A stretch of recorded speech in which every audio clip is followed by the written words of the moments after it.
Controversial types of reported miracles are often associated with religious sites, churches, shrines. Thousands of people have told of seeing visions and of witnessing weeping or bleeding religious artifacts. To the skeptic, it's easy to dismiss these stories as products of the imagination of the over-enthusiastic believers. But the fact is, reports of this sort are far more common and widespread than most people realize. And news coverage of these events is not confined to reports in the tabloid press. What you see represents only a handful of these stories published by the Chicago Tribune, the Los Angeles Times, the Palm Beach Post, Tucson Daily Citizen, and the Chicago Sun-Times, just to mention a few. As word went out that we were preparing this program of miracles and other wonders, we began to receive from home viewers like yourselves photographs and video recordings which show an amazing variety of phenomena. The most intriguing of the material led us to a story that has been unfolding in a suburban community in Houston, Texas. Practically, by their nature, odd, unexpected events spring from the most unlikely sources, even from a nearly typical Texas family. Mom runs a successful barbecue restaurant. That's about as Texas as you can get. Dad is a doctor of veterinary science and works as an inspector for the USDA. Their son is a typical young teen into baseball and basketball. Along with about 300 other families, they attend this church on Mulberry Lane in the Houston suburb of Bellaire.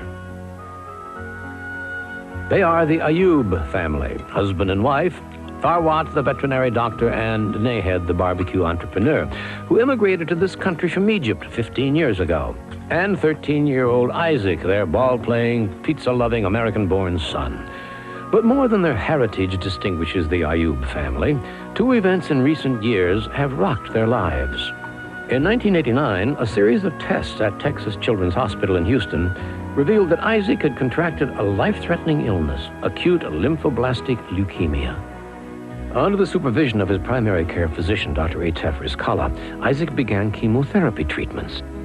In December 1991, Isaac developed a severe sore throat. Dr. Rizkallah immediately feared the youngster's leukemia had taken a turn for the worse. Instead, he discovered that his young cancer patient had become abruptly and unexpectedly cured.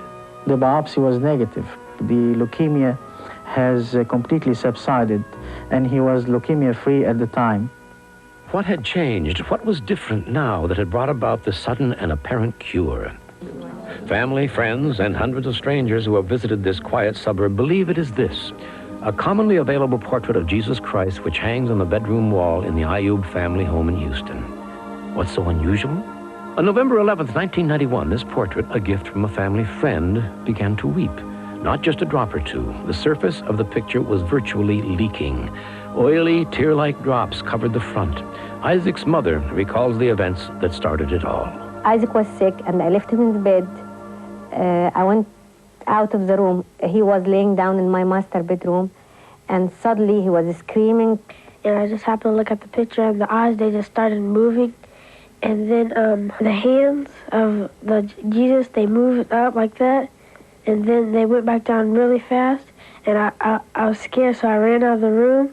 After that, I went back to the room. I saw Jesus' eyes moving, and he started tearing a lot of liquid. The weeping has continued now for months.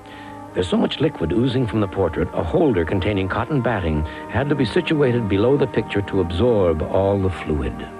In the months since the phenomena first began, thousands of people, hundreds a day, have flocked to witness the weeping portrait. 2 of my cotton balls out of several that was given to me reoccurred with oil. The first time I noticed the first one doing this, I think I turned white because I know it had completely been dry. I had used it. I see a lot of unusual and different things in my job, as any photojournalist does. But this one kind of took the cake. The Pope of the Coptic Church, the Christian sect in which the Ayubs are members, sent Bishop Tadros all the way from Cairo to examine the portrait. The picture was removed from the wall and inspected. The front of the portrait was wiped dry, and they waited. Soon the tears began to flow again. Local religious authorities asked Mrs. Ayub to put it on display in St. Mark's, the church where they attended. Mrs. Ayub was reluctant. And I asked him to leave it for me because it's a gift from God. And I asked God to give me something instead. While her reluctance may arouse a skeptic's suspicion about the authenticity of the weeping Jesus, what happened next startled even the most devout believer. Mrs. Ayub hung other portraits of Christ on the same wall as the original picture. Amazingly, after a short time, they too began to weep. And visitors who came to witness the phenomena and pray in the former bedroom that had become something of a shrine also brought portraits to place in the room. In many instances, these too duplicated the weeping.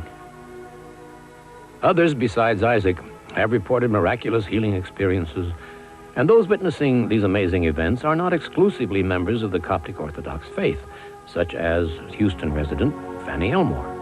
I have a lot of faith in God, and I pray for my health. Usually the doctor gives me results every 6 weeks.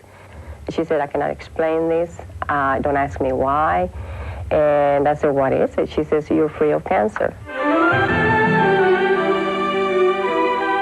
To St. Mark's Church, one which hung for the time next to the original. And yes, the donated portrait on display for all to see is still weeping. What began as a very private experience for one young boy and his family has spread far beyond what anyone could have guessed. He gave me a gift nobody else have it. He cured my son, and he was with me, and he's still with me, and he's still with a lot of people right now inside my house. And I feel this gift nobody asked more than that. What could possibly account for the weeping portrait in that suburban Houston home? An unknown phenomenon? Religious hallucinations? Could the cures of 13-year-old Isaac and reportedly others have some less fantastic explanation? Ultimately, you have to decide for yourself.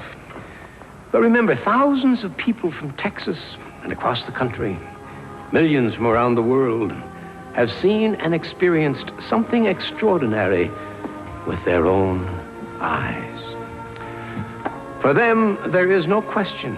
They were witness to a true miracle.